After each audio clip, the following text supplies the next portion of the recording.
ഞാനിപ്പോ ഒരു എക്സാമ്പിൾ പറയാം. അത് സെൽഫ് കോൺഫിഡൻസ് ആണോ, സെൽഫ് എസ്റ്റീം ആണോ, സെൽഫ് അവയർനെസ് ആണോ എന്നുള്ളത് പറഞ്ഞു തരണം കേട്ടോ. Okay sir.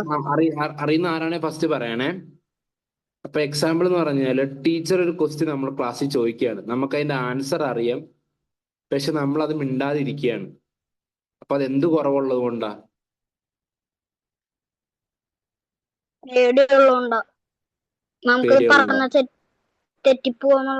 തെറ്റിപ്പോന്നുള്ളത് കൊണ്ടാണ് നമ്മൾ പറയാത്തത്.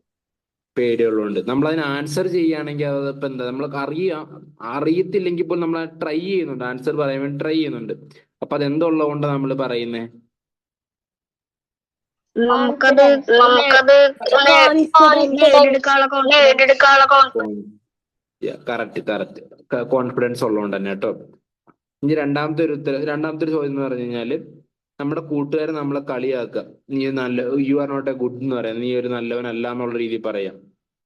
നമ്മൾ അതിനെക്കുറിച്ച് ഓർത്ത് ഫുള്ള് ഒരു ഡേ മൊത്തം ബാഡ് ആയിട്ടിരിക്കുകയാണെങ്കിൽ അതെന്തായിരിക്കും?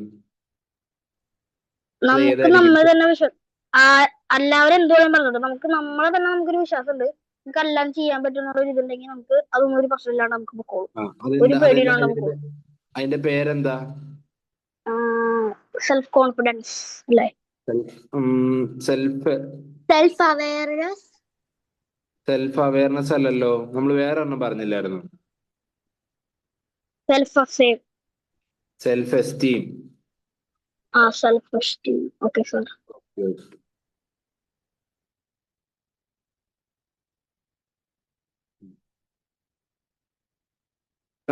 അടുത്ത ഉദാഹരണമാണ്, നമ്മളൊരു കളി തോറ്റു എന്ന് ഓർത്തോ. അപ്പൊ നമ്മള് ഇപ്പൊ ഫുട്ബോളാണ്, ഫുട്ബോൾ 90 മിനിറ്റിന്റെ കളി. അപ്പം 45-ാം മിനിറ്റിൽ അല്ലെങ്കിൽ 50-ാം മിനിറ്റിൽ ഒരു ഗോൾ വഴങ്ങി നമ്മൾ എതിരുള്ള ടീം ഗോൾ വഴങ്ങി, നമ്മളപ്പോ എന്ത് തോറ്റു നിൽക്കുക, 1-0 നിൽക്കുക. അപ്പൊ നമുക്ക് ജയിക്കുന്ന ഒരു വിശ്വാസം ഉണ്ടെങ്കിൽ, നമ്മൾ ജയിക്കാൻ വേണ്ടി ട്രൈ ചെയ്യുകയാണെങ്കിൽ അത് എന്തായിരിക്കും? നമ്മൾ ജയിച്ചേക്കും. നമുക്ക് സെൽഫ് അവയർനെസ് നമുക്കത് കിട്ടുന്നുണ്ടെങ്കിൽ നമുക്കത് ചെയ്യാം. നമുക്കൊരു self confidence. Self confidence plus awareness. കാരണം നമുക്ക് ആ സ്കോർ ചെയ്യാൻ പറ്റുന്നുള്ള നമുക്കൊരു വിശ്വാസം ഉണ്ട്. കോൺഫിഡൻസ്. ആ വിശ്വാസം ഉണ്ട്, അതേപോലെ തന്നെ അവയർനെസ് ഉണ്ട്. ഓക്കെ, എനിക്ക് ഗോൾ അടിക്കാൻ പറ്റും, എനിക്ക് നല്ലപോലെ അറിയാം, കാരണം ഇന്നതൊക്കെ ചെയ്തു കഴിഞ്ഞാൽ എനിക്ക് ഗോൾ അടിക്കാൻ പറ്റുന്നുള്ള മനസ്സിലാക്കുന്നതിലൂടെ നമുക്ക് അവയർനെസ്സും കോൺഫിഡൻസും ഉള്ളതുകൊണ്ടാണ് നമുക്കത് ചെയ്യാൻ പറ്റുന്നത്. ഓക്കെ, അപ്പൊ നിങ്ങൾക്ക് മനസ്സിലായല്ലോ അല്ലെ കാര്യങ്ങൾ? I mean self confidence, self awareness, self esteem എന്താന്നുള്ള കാര്യം മനസ്സിലായല്ലോ, മൂന്ന് തമ്മിലുള്ള ഡിഫറൻസ്. അപ്പൊ ഇത് എങ്ങനെയൊക്കെ ചെയ്തു കഴിഞ്ഞാൽ നമുക്ക് ഇൻക്രീസ് എന്ന് വെച്ചാൽ ഈ സെൽഫ് കോൺഫിഡൻസ് അല്ലെങ്കിൽ എന്താ പറയാ സെൽഫ് എസ്റ്റീമും സെൽഫ് അവയർനെസ് ഒക്കെ ഹൈ ആയിട്ട് നിൽക്കാൻ, ഐ മീൻ പോസിറ്റീവില് നിൽക്കാൻ വേണ്ടി എന്തൊക്കെ ചെയ്യണമെന്ന് മനസ്സിലായോ എല്ലാവർക്കും? ഇപ്പൊ രാവിലെ എഴുന്നേൽക്കുമ്പോൾ എല്ലാവരും അങ്ങനെ ചെയ്യുവോ? രാവിലെ എഴുന്നേൽക്കുമ്പോൾ